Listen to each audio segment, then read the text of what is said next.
Hi everyone! Today we're here with Teresa to introduce you to our new project in Portugal, which is also the start of a new hub. Hi Teresa!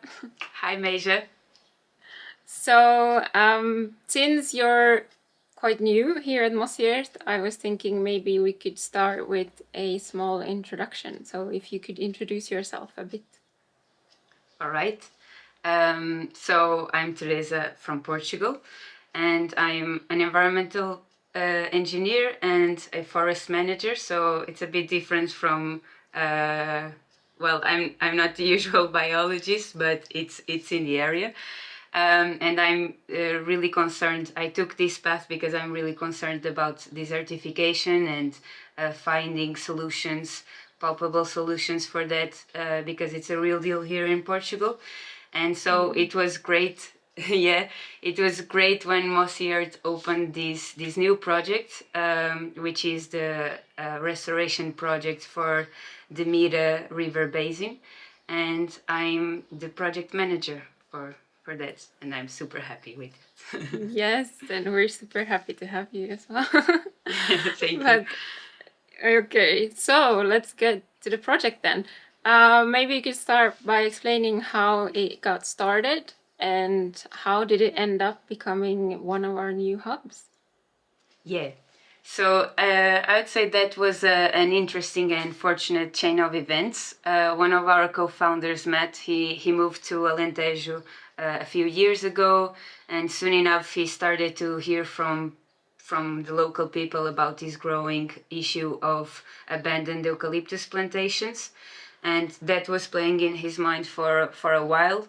And coincidentally, Udo and Claudia, who are now one of our expert consultants here in Portugal, they reached out to Matt with an email inviting him to come and visit a project they started some 30 years ago, a bit south of this region where we're doing the Mira Basin project, but really, really close, for him to see how they turned an old eucalyptus plantation. They basically tipped off the roots of this eucalyptus and let the natural regeneration take place. And these 30 years on, it's now a beautiful native growing forest.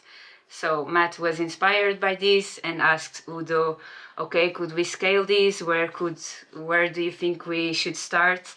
And strategically, the best areas for Masiert would be where we can give a boost to biodiversity rich region. And this is really the southwest of Portugal, and the Mira Basin is a top place for this because it has a few conservation areas. In particular, we have these two Natura 2000 network, which is the European network of protected areas, and there's two big spots of Natura 2000 that they are not connected through any conservation matter, but there is the River Mira that can actually connect it if its ecological status is improved, and this would be one thing to do because there is large areas of neglected eucalyptus stands next to the River Mira that we can, if we look at them to turn them into back again into native forest, we will really improve the ecological connectivity there between these two big areas. So it's exponential impact, let's say it like this.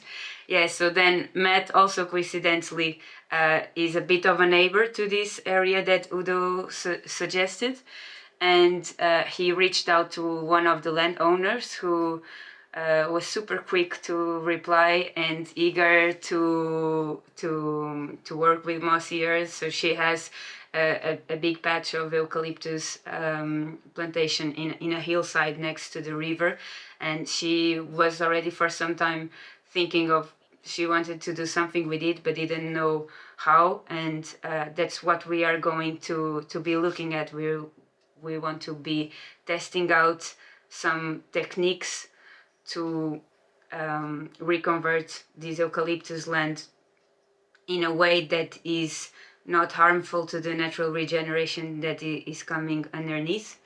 So to put it in the state of a native forest. And yeah, that is basically, we found very fast, we found a first nice plot to make a test drive of this project idea. And it's actually scalable in that region along the river, so it makes all sense. And then it also set up the project for the wider basin of the River Mira, because it's a biodiversity hotspot, but it's also facing lots of threats. Yeah. Yeah. I can No, but that's continue. great. First, no, we'll go into that more in detail. But yeah, so it was like a chain of very fortunate events, meeting the right people, and then after finding this land, also finding you to take care of this project. So, or you found us. I don't know Yeah, it which was way both. to say it, but yeah. So I think that's very great. Maybe we could also now at this stage a bit more about the land and the landowner. So what kind of an agreement do we have with the landowner for this plot of land that we want to work on? Yeah. So we are super lucky with this lady, landowner, because she's really interested in ecological restoration of her land. She has this particular patch of the land. It was just stagnant, has an old eucalyptus plantation, and she's really happy that it can be reconverted back to an Oakland, a beautiful Oakland. So we made a long-term deal. For now, it's a 50 years contract where we will basically do. We have her authorization to do all the necessary interventions for this to happen, and she agrees to not undo what we we are aiming for.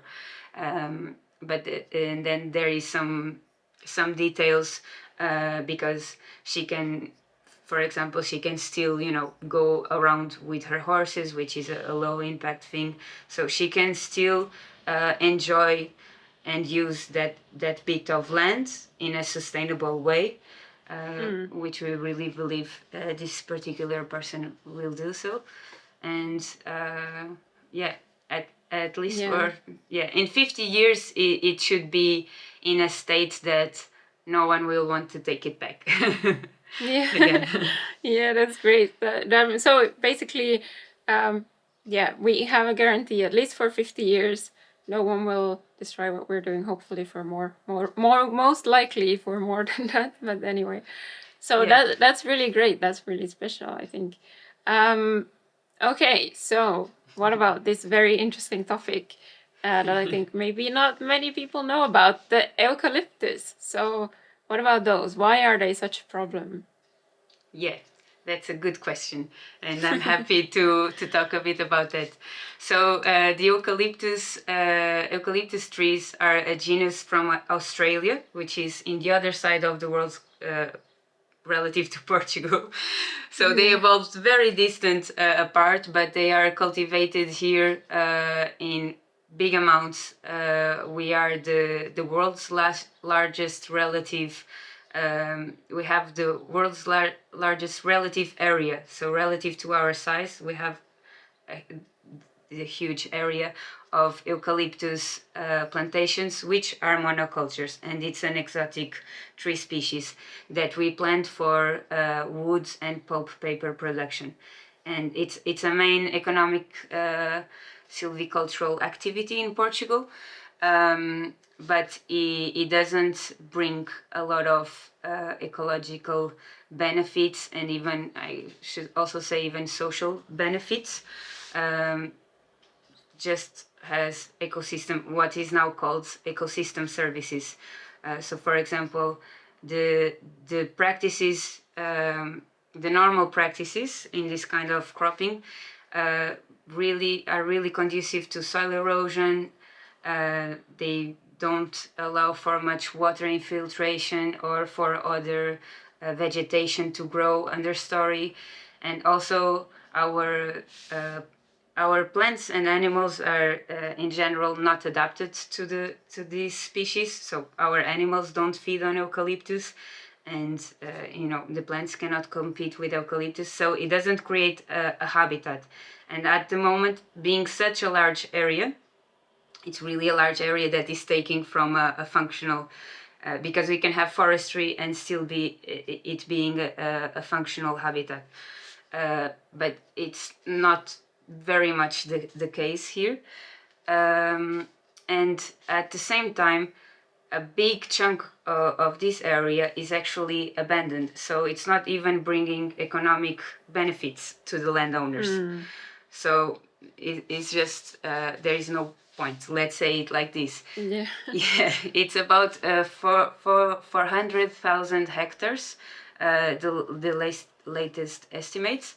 So for us, this is a great opportunity for ecological restoration, because it's not providing income for the landowners anymore, but the ecological functions and the value for biodiversity can really be improved greatly if we do this kind of if we take on this mission to reconvert these areas back to its natural native state, of which in these areas we are looking at along the River Mira, it's mostly the typical oaklands of the southwest of Portugal, which are very biodiverse too, and are in nowadays there's really small pockets of it left, so we need also, it's an habitat that we need to increase.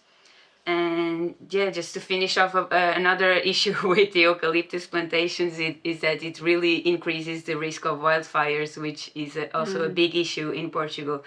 And the rationale at the moment is also that the leafy native forests are much more resilient to wildfire. So that would be another reason to do this change of forest cover.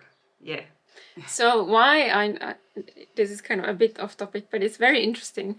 Why is it that because the way you explain it is it's a large part of the forests in Portugal are these kind of eucalyptus plantations, and a large part of these are abandoned, so they're not even being useful.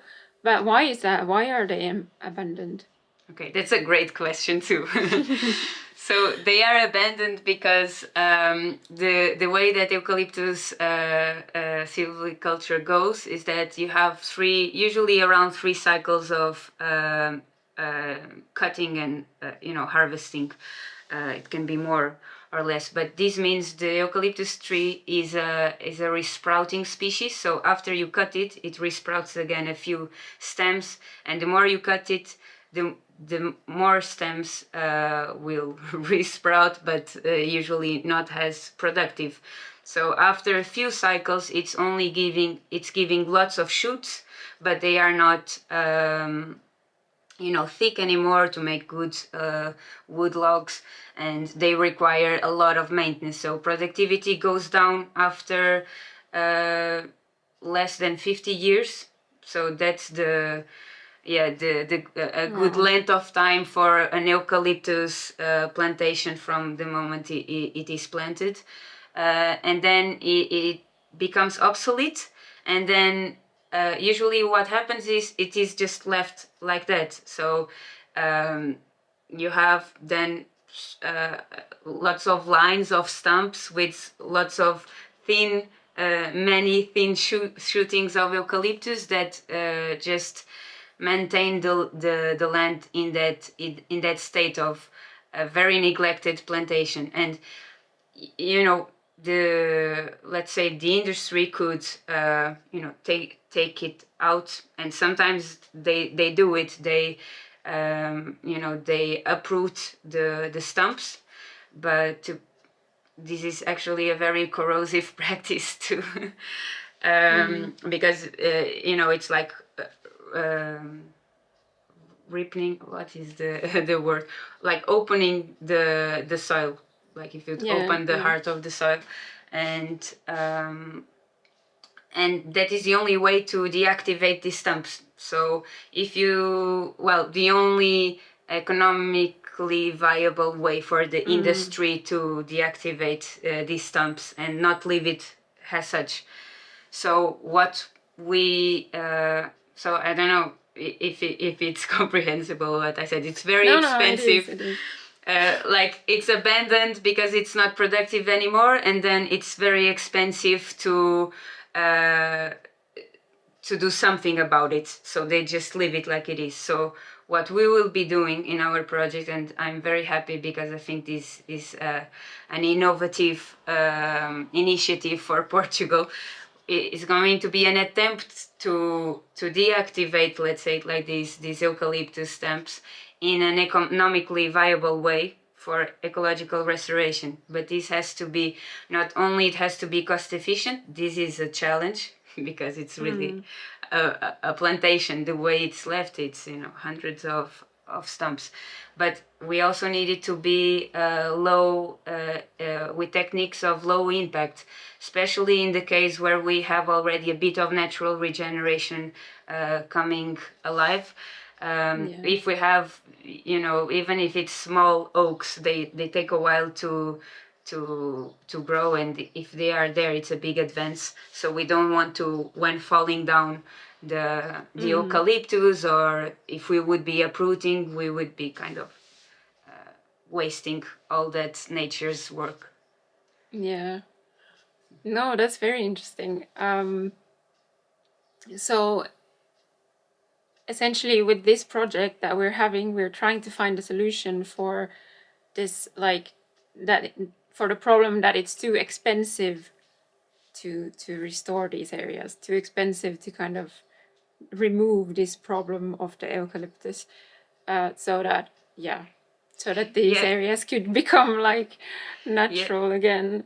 Yeah, it's that it is expensive, but also for you know, the silviculture industry, there is no other interest in making it other way. So they don't see any value in other type of forest, and doing again an eucalyptus plantation, usually again, lots of costs to redo it, to uproot, to plant again.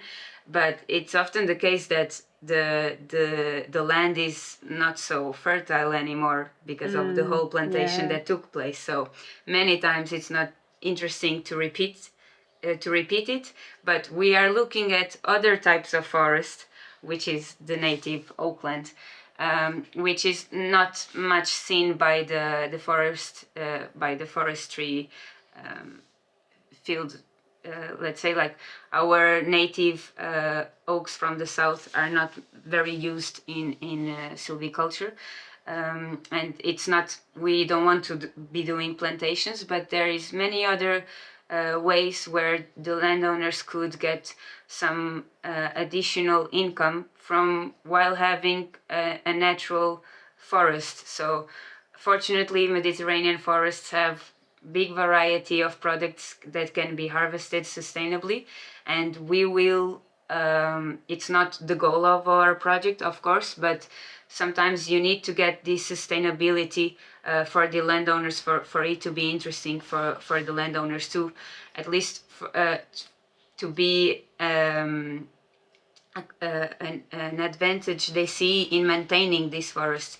So there is, for example, cork. We have in these oaklands that we will be restoring, there will be cork oaks, and sometimes, you know, you can take the cork and you make some money.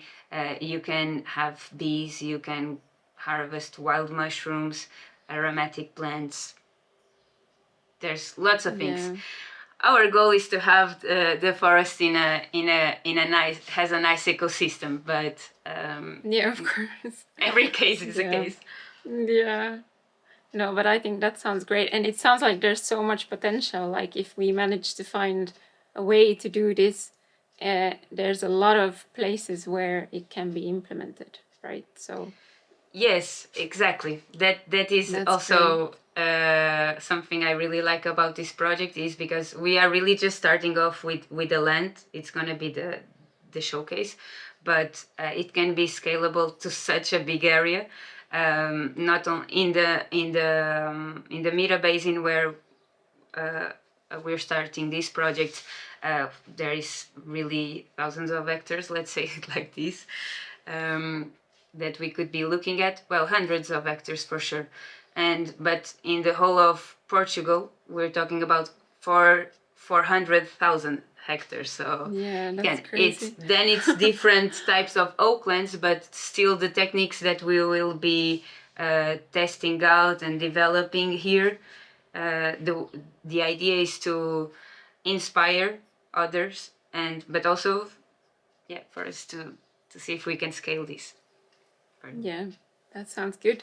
So you already mentioned a bit about the area where we will be working, that there are these two areas, like protected areas, that our land would kind of be connecting. Could you explain a bit more about that? Like, what role would our land, or could our land have if when we implement this, compared to the role that it has now? Yeah, exactly. So the fact that we have these two conservation areas that I'm not saying they are in actually the best ecological state that they should be, but they are biodiversity hotspots, and they are a bit more protected than the rest of the whole region. And there's lots of intact habitats over there where you have again, in this area, we have lots of species of flora that are endemic. So we have in this whole region, I haven't said this before, but we have a lot of endemic species that only exist here. Some are endemic to Portugal, but we have lots of local endemisms, and these are both plants and animals. And most of these endemisms, they are threatened, so their conservation status is critically endangered, threatened, vulnerable, and this.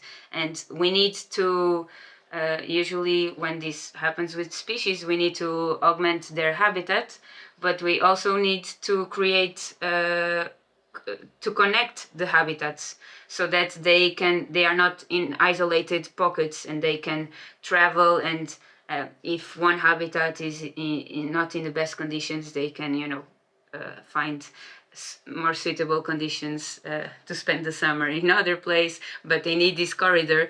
And also in terms of genetics, this is not so much for animals because they can travel much more easily, but for plants there needs to be a continuity in the habitat so that genetically they don't become isolated, and the Yeah. the seeds propagate, pollination happens in a bigger area.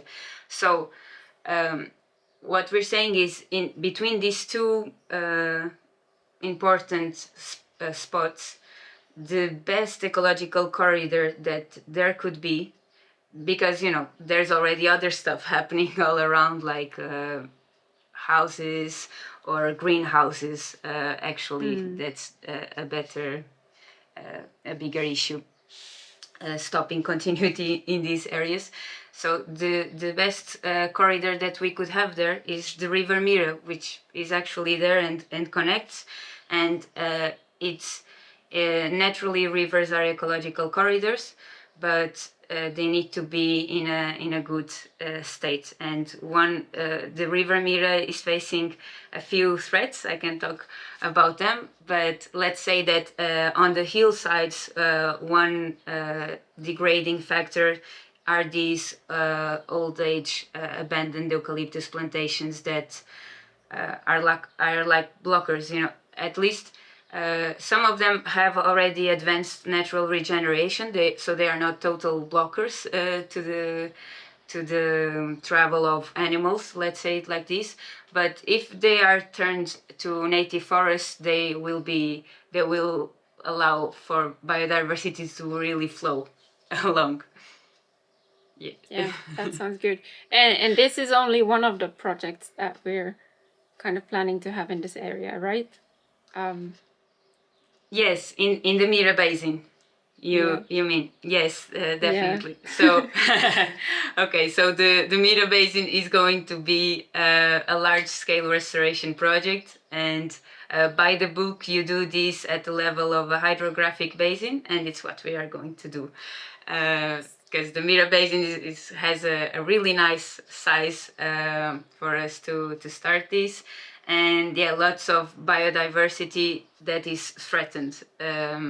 So it will be nice. So That's exciting. yeah, so it's lots Yeah. of projects. We are seeing the reconversion of eucalyptus plantations to native forest has one that will happen in many areas, but then we'll kind of operate into like the missions of trying to restore restore different habitats, recover threatened species, and improve connectivity.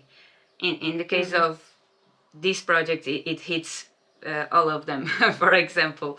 Yeah. But yeah, I can advance that one next project that we really want to launch very soon is a project for two endemic freshwater fish species that are in the River Mira, and that really need help. So, for example, that will be other projects. Yeah. And there will probably be another discussion about Yeah. that we will have. Yes. No, but that's so exciting, I think. To have Yes. such an area and us being able to work there on so many levels. But yeah, okay. What else then? What about this project itself? Like what we're about to do? You were saying that we're going to be testing different methods for kind of deactivating the eucalyptus so that we allow nature to regenerate more effectively. Are there any risks for this project? Any particular challenges that you see with this part of our work? Yes. Um, there are a few risks. So, because I saw the other project discussions and many times it's like there are not many risks, and with, with this there are, because well, this area faces a lot of risks and they enter our project, so it's external risks many times that we cannot control. Well, I'll start with those ones, and then where Okay. our internal risks, where the project can fail, maybe. So Yeah, external risks is that there is always the risk of a wildfire in Portugal. That can be very extreme in the case for the right, wrong climatic conditions. And even though we could be working our area, well, in terms of wildfire prevention, but if it's close to the surrounding area is not managed in a way that prevents wildfires to just enter and destroy everything, which is really not rare in Portugal. Unfortunately, it can hit our area too, and even though so we will work our plots in ways that if fires reach out, they should not spread so intensively. But it's always yeah, difficult you that never in know. Portugal.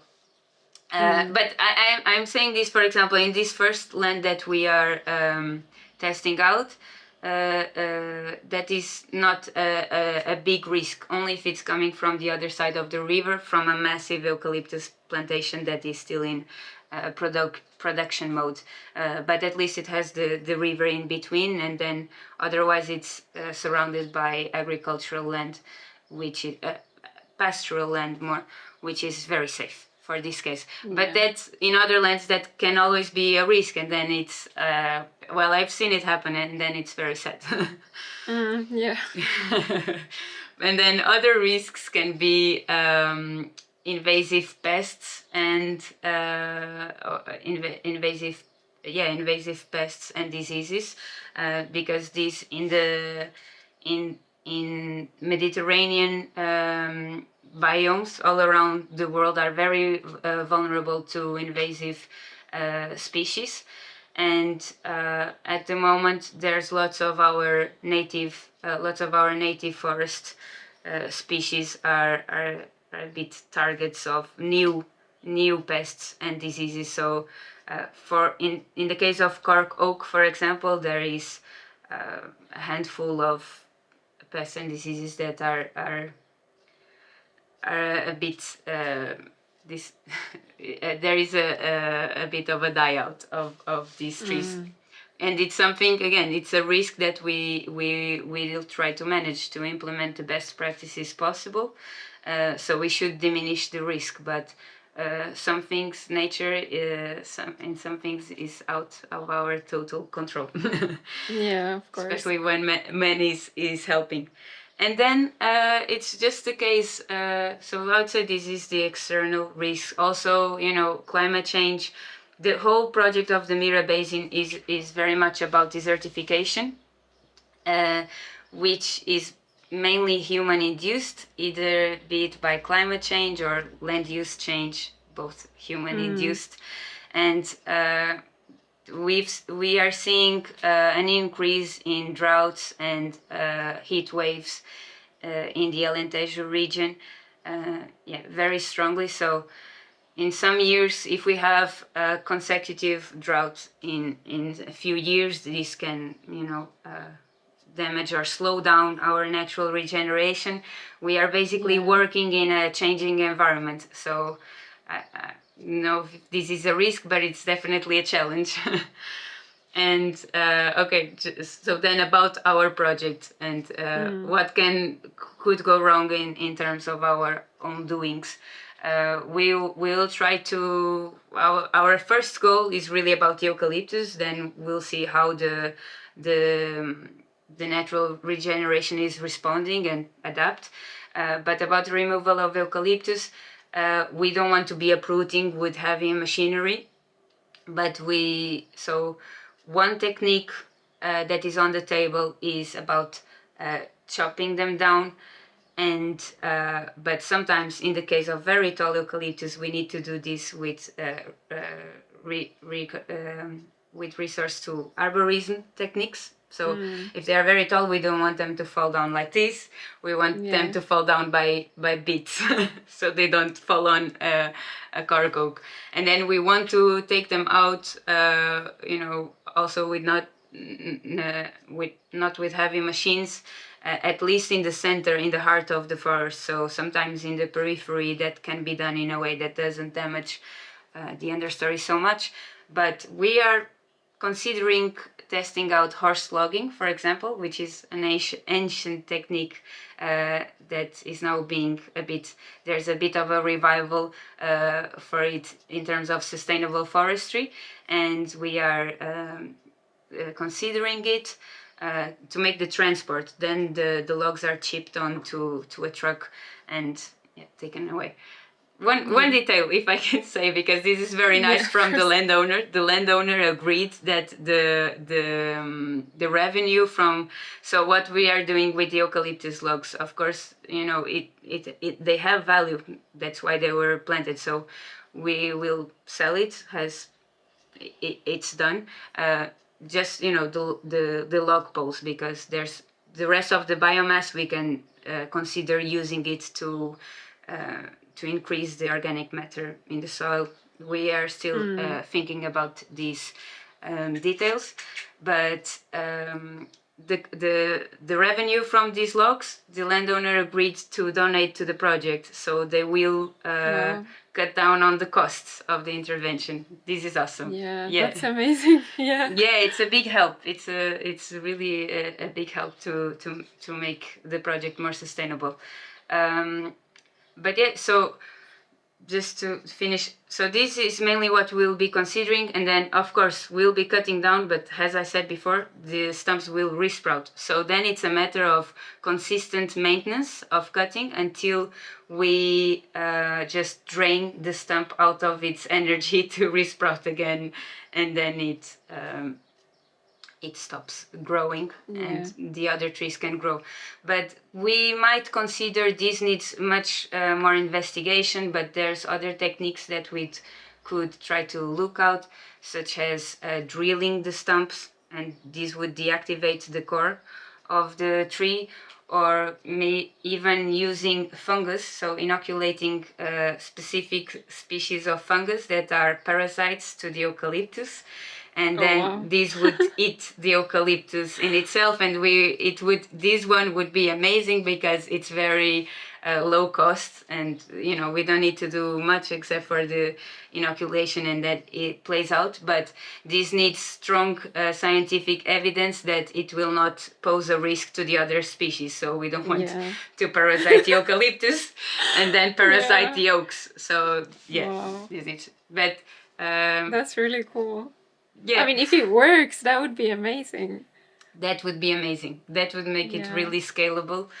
And we have one species under our eye at the moment. It's called the chicken of the woods in English. But maybe there are others. But this really needs. We will not try this before having more scientific warranties that we are not causing a big ecological problem. Yeah. Yeah, but I think I'm happy because I feel that mossy earth principles consider all solutions. Then we evaluate the risks, and this needs to be taken very seriously. But Yeah, it's important. Yeah. Great. Okay, that sounds exciting. I didn't actually know that myself. It's really exciting. But okay. So what about these were the risks, like the main ones at least that we're considering now. The internal risks is if we, the fungus thing about the arborism, we don't want anyone to get hurt, and those are the risks. Yeah. But we're making sure to consider them all carefully. And so, what about the best part, in my opinion? What about the vision, the dream? If everything goes well, the fungus works, or something similar, we find a very economically viable way of removing the eucalyptus without ruining the surrounding species and habitats. What is your dream for this project? The best case scenario, the vision? Yeah. Well, it's as you said. I think the best case scenario is that we do find a viable way to scale this. So that means very much economically, but then economically most of all, and that is low impact, so that it works in the ecological way that we are looking for, and that other landowners start to get curious and inspired by what they will see in this first plot, because we want to use it as a showcase, and that then we can more and more lands, and the dream is 400,000 hectares. I'm being very that would be very ambitious. No, in the Mira Basin, at least let's say in the Mira Basin, that all abandoned eucalyptus plantations, we could turn them back into octogenous forest. That would be so cool. That would make a big difference for the whole region, for many animal species, for recharging the aquifer again, for example. Lots of things. And for climate change also as well, right? Yes, definitely for climate change too, because the soil of Oakland saves much more carbon, and we want it also to be long growth forests, so not to be cut every 11 years for production. And then another part of the dream is that we make it interesting for landowners to really keep them like they are. Yeah, so not just make them or like restore them back to nature, but also make them valuable for the owners. Exactly. Yes. Yeah. Okay. I think it's possible. Yeah. Thank you. I hope so. It should be. But okay, do you have, before we stop, do you have anything else you'd like to talk about at this point? Well, I added already lots of parentheses here and there, so no. Very interesting parentheses, but yeah. Okay. Yeah, So, I think we'll have other opportunities to dig into the other projects. I will leave that in yeah, suspense. of course. Yeah. That's very good. Yeah, so keep an eye on these videos if you want to learn more about the other projects. But yeah, anyway, about this project, as usual, there is more information in the project page and the management plan, so head to mossy.earth for that. And if you're watching this video in the account, feel free to comment. We'll try to reply to all of your questions. And yeah, I think that's it. Thank you, Teresa. And Thank you, see Major. you soon again. Bye. Yeah. Bye.